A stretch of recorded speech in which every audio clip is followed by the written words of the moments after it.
All right, Marco, I asked you who the 49ers should trade. Now tell me who the 49ers should extend. And Brandon Ayuk can't be your answer. Someone else. Goes without saying. I'm gonna go with the quality control coach. They need to extend you. That's the first one they should do. Thank you. No, but in all seriousness, I think people look at like, where can we create cap space, right? Like, obviously the obvious answer is Charvarius Ward to create cap space, which I think they will eventually extend them. But dudes they 100% should go and extend now earlier than next year. Guys like Lenor, guys like Aaron Banks, where they're only going to get more expensive as the years go on. Demo's going to get better. Banks is going to get better. Their price just goes up. So for me, I'm looking at them like, dude, do the early thing. Like, I know you like to wait until your guys are free agents or their last year, and you want to be this team that waits so long. You're also paying a tax when you do that. Go out, get out ahead of it, extend those guys, because you don't have to pay the luxury. They get the concept though, Marco, because you know who they extended this offseason? Cohn Mckivitz. Of all the people, they're like, you know what?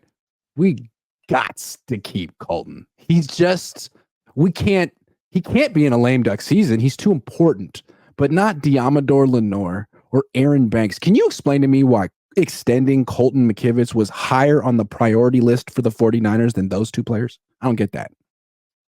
I feel like it's just because they're complacent and they feel like he could be solid at right tackle. Like, they're not looking for great tackle play. They're not looking to protect their franchise quarterback. They're looking to make him okay, like have okay around him. And I think that's the biggest issue. So they have higher standards for their left guard spot than they do for their right tackle spot?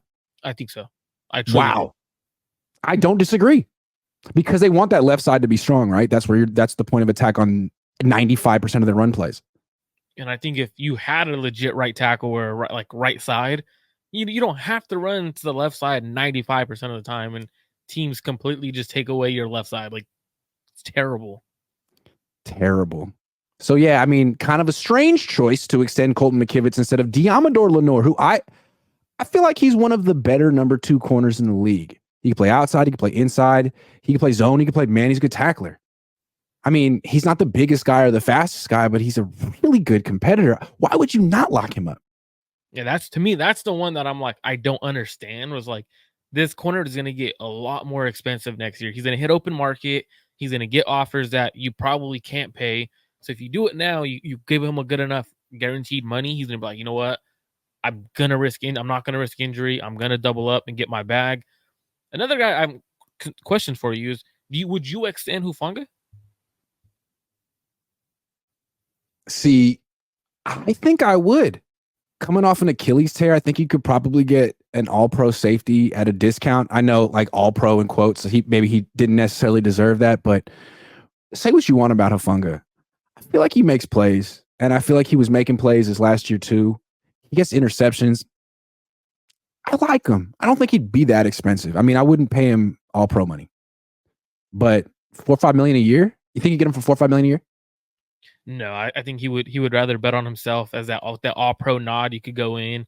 But okay, then no. Sorry, I like him a lot. He's a good guy, but no, not now. I'd need to see what he looks like after coming off that torn ACL. I think the whole league would need to see that. And I think for the Niners too, like, the biggest thing is they understand that next year's draft class is deep at safety. So the positions next year is safety, defensive tackle, and linebacker. Those are the spots where you could find someone to be a day one starter immediately. So, for example, how offensive tackle and receiver are this year, that's how those other 3 positions are next year. So it's like, I'll wait off and I'll hold off on you right now. It's an interesting way to look at the draft, where it's strong, where it's deep. Pause. Where it's, what makes it unique? That particular draft, and it's like, you could have needs, but if that particular draft is epic at offensive tackle and wide receiver, do you really want to pass on that? You could argue the Niners could come away with one in round 1 and run in round 2 and just feel like they got some of the, like, they participated in the strength of the draft. And I think when you look at the strength of the draft, like you have like a better chance to hit on one of those guys because it's a deeper draft class in that spot. So you kind of want to potentially hit on that spot. So for me, if they go offensive tackle like this year, it makes sense. But I also understand too, when you have a deep draft class, what happens is it pushes guys that are better at certain positions down the board. So for example, if the Niners go linebacker at 30, True. that best player got pushed down to you. So you could look at it two ways: go offensive tackle or go best player available at the time, and it could truly be a corner or a linebacker. Right. Considering there's so many wide receivers, tackles, and quarterbacks going high in this draft, if you wanted anything else, you could tell yourself, well, it's like a top 20 player that we got at 31 because 10 wide receivers went or whatever the number is. You know, a player I actually would not extend, because I know we're talking about extensions. I would not extend Charvarius Ward. Me neither. He's a hell of a player, but he's a cornerback and he's 28. Yep. That's where I'm at. He's going to be 29 during the season, I believe. And he's had groin issues. He's had abdominal issues. Like, no. Nah. That's just, I really wouldn't invest in wide receivers or cornerbacks beyond 30, honestly, unless it's Jerry Rice or freaking Rod Woodson, Ronnie Lott. Yeah, and probably at that point, they're moving to safety. And that's the thing. I know a lot of people want to extend Charvarius Ward, but I've been looking at him like, okay, you're at 29. Why don't we just get younger at corner? Go draft a young corner. Extend Lenor. Extend Lenor. He's 24. So that's where I'm at. Like, I have a hot take. What's your hot take? Lenor's not going to get extended. He's going to be on another team in a year. He's going to get priced out. What corner was it that they released thinking they could get him back? He ended up going to the Seattle Seahawks. DJ Reed. DJ Reed. How good of a corner is he right now? He's a hell of a corner.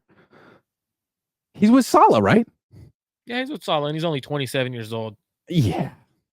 Yep. The Niners were just handing him to Saleh proactively before they even knew he'd be there.